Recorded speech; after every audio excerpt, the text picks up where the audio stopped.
Hello everyone, कैसे हैं आप सभी लोग, क्या हाल चाल। तो यार इस वीडियो का सबको बेसब्री से इंतजार था, क्योंकि ये वीडियो के लिए मुझे बहुत लोग बार बार मैसेज कर रहे थे, रील्स पे कमेंट कर रहे थे। तो इसलिए यार कंप्लीट वीडियो लेके आ गया हूँ। सारे सवालों का जवाब आपको यहाँ मिल जाएगा। बाकी जो भी क्वेश्चन आपके पेंडिंग रह जाएंगे प्लीज आप कमेंट में पूछ लेना मुझे, ठीक है। तो ध्यान से सबसे पहले समझते हैं यार नॉर्मल मार्कशीट और इंप्रूवमेंट मार्कशीट का क्या फर्क होता है। उसके बाद सारे आपके जो डाउट्स है उसको क्लियर करेंगे। नॉर्मल मार्कशीट आपकी इस तरीके से दिखती है, जिसमें देखिए ये बच्चा जो है सारे सब्जेक्ट में पास है।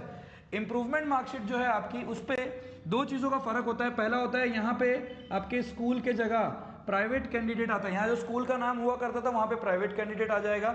दूसरी चीज़ यहाँ पे नीचे लिख कर आएगा अपीयर्ड फॉर इंप्रूवमेंट। सेकेंड चीज़ आपके लिए लिख के आएगी कि ये बच्चे ने इंप्रूवमेंट दिया है। जैसे इस बच्चे ने मैथ्स, फिजिक्स और केमिस्ट्री में इंप्रूवमेंट दिया है तो मार्कशीट में तीनों के मार्क्स और अपीयर फॉर इंप्रूवमेंट लिख के आएगा, ठीक है। अगर मैं सीबीएसई की बात करूंगा तो जो आपके जो प्रैक्टिकल के मार्क्स थे वही प्रैक्टिकल के मार्क्स यहां पे आ जाएंगे, पुराने प्रैक्टिकल वाले मार्क्स। थ्योरी के नए मार्क्स सिर्फ ऐड हो जाएंगे, ठीक है। सेकेंड चीज हम देखते हैं, who can apply for improvement. कौन कौन है जो इंप्रूवमेंट के लिए अप्लाई कर सकता है। सारे बोर्ड्स के बारे में बताऊंगा। कुछ ऐसे स्पेसिफिक बोर्ड्स हैं जो थोड़े बहुत रिस्की हैं, तो उसको मैंने रेड मार्क से टिक किया है। ध्यान से देखेंगे एक एक करके। सबसे पहले अगर मैं बात करूंगा यार सीबीएसई बोर्ड के बारे में, तो जो भी बच्चा पास होता है वो अप्लाई कर सकता है। सारे के सारे सब्जेक्ट, मतलब 5 सब्जेक्ट के लिए वो अप्लाई कर सकता है। साल में एक बार दे सकता है। लिखा हुआ है theory only, practical carried forward. Practical के मार्क्स हैं उसको फॉरवर्ड कैरी करेंगे, थ्योरी पे सिर्फ वो इंप्रूवमेंट दे सकता है, ठीक है। वैसे ही आईसीएसई का भी सेम कॉन्सेप्ट है भाई। जो बच्चे पास हुए रहते हैं वही लोग सिर्फ इंप्रूवमेंट दे पाते हैं। अगर आप फेल हो गए हो तो आपको सप्लीमेंट्री एग्जाम देना पड़ेगा या कंपार्टमेंट देना पड़ेगा। इंप्रूवमेंट आप देने के लिए एलिजिबल नहीं है।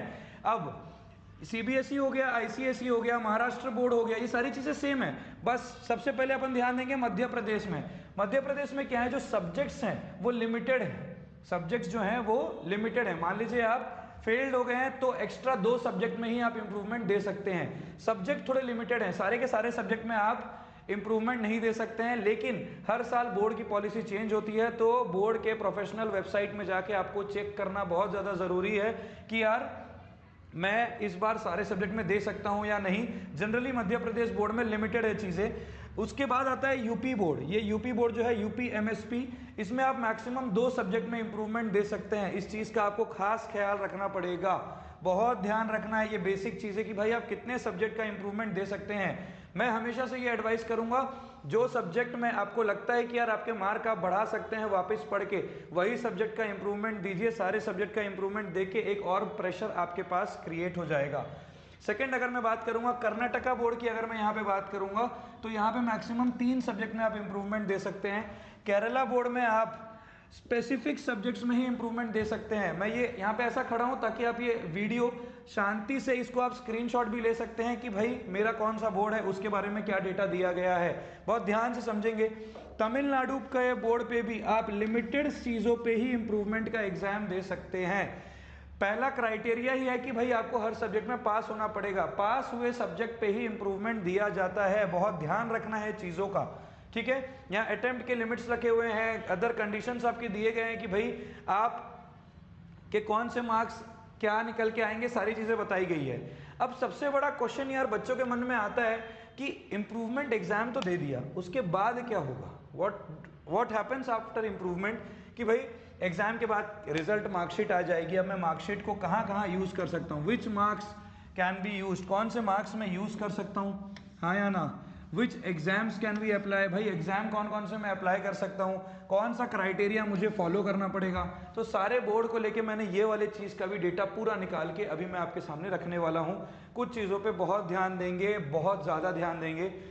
अगर आपका सीबीएसई बोर्ड है तो यार higher of 2 original if improvement lower, इसका मतलब क्या होता है भाई, जो आपके ज़्यादा नंबर हैं या तो इंप्रूवमेंट, मान लीजिए आपके मैथ्स में पहले एग्जाम में आए 55 और इंप्रूवमेंट में आए 65, तो 65 को लिया जाएगा।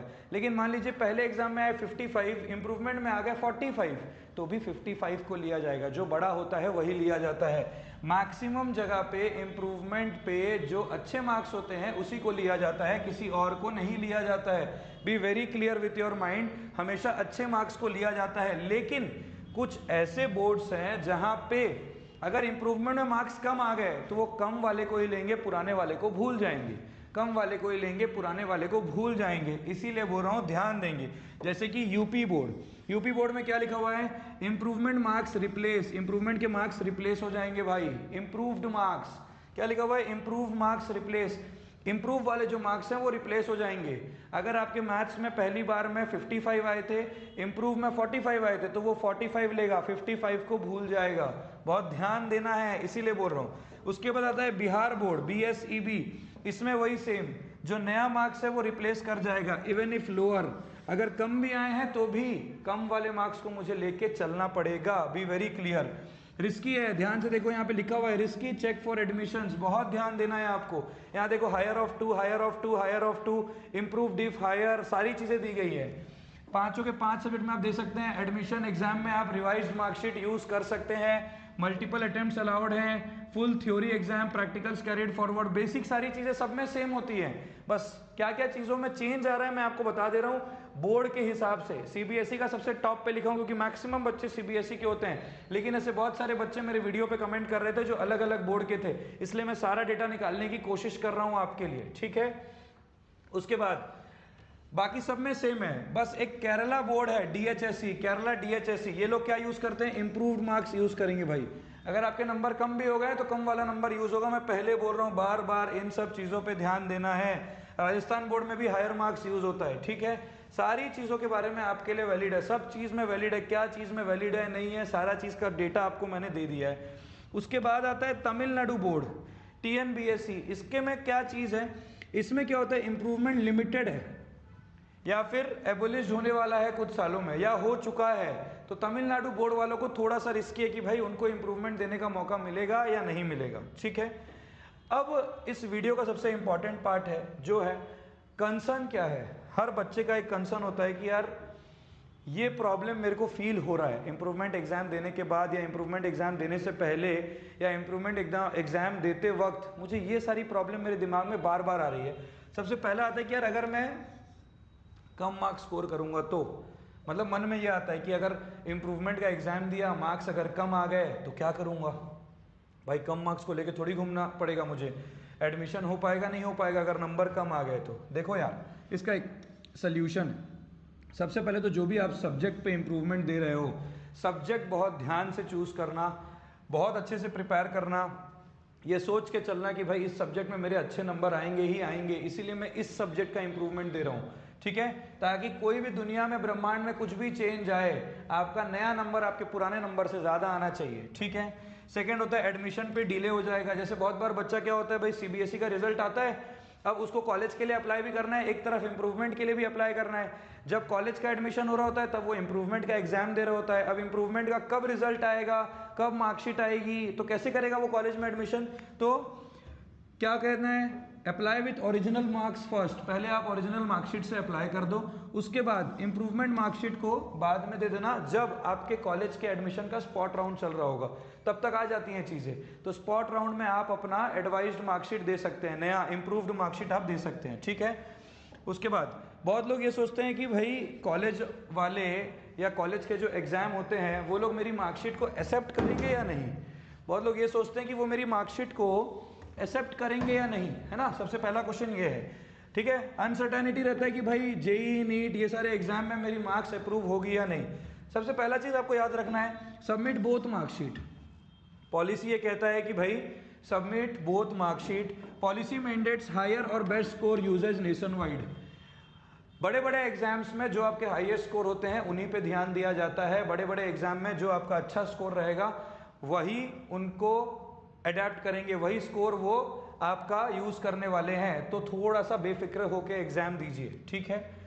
सेकेंड, मल्टीपल सब्जेक्ट का लिमिट है। बहुत बड़े बच्चों को डर लगता है कि भाई मैं सारे में तो इंप्रूव कर नहीं पाऊंगा, तो क्या मेरा एग्रीगेट परसेंटेज कम हो जाएगा क्या। बहुत सिंपल सा बात है भाई, अपना की सब्जेक्ट जो एलिजिबिलिटी के लिए जरूरी है, जैसे जेई वालों के लिए पीसीएम है, नीट वालों के लिए पीसीबी है, इन सारे सब्जेक्ट्स जो आपकी एलिजिबिलिटी के लिए जरूरी है, आपके एग्जाम, आपके जो कॉम्पिटिटिव वाले एग्जाम है या आपके कॉलेज में जिस सब्जेक्ट का नीड है, जिस सब्जेक्ट का मार्क्स वो लोग देखते हैं, वही सारे सब्जेक्ट्स पे ही आप इंप्रूवमेंट का एग्जाम दीजिए। जबरदस्ती सारे सब्जेक्ट का एग्जाम देके कोई मतलब नहीं है।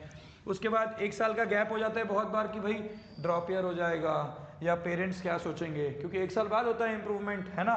तो बहुत सिंपल सा बात है, highlight a strategic improvement competitive exam, prioritize entrance course over board. इसका मतलब क्या है, जो अच्छे कॉम्पिटिटिव एग्जाम होते हैं वो लोग बोर्ड के मार्क्स से ज़्यादा प्रायोरिटी आपके कॉम्पिटिटिव एग्जाम वाले मार्क्स पे देते हैं। तो उस चीज़ का डर अपने मन से निकाल दो कि यार 1 साल का गैप हो जाएगा, मुझे प्रायोरिटी मिलेगी या नहीं मिलेगी। बिल्कुल मिलेगी यार, अगर आप काबिल हैं तो, क्यों नहीं मिलेगी, ठीक है।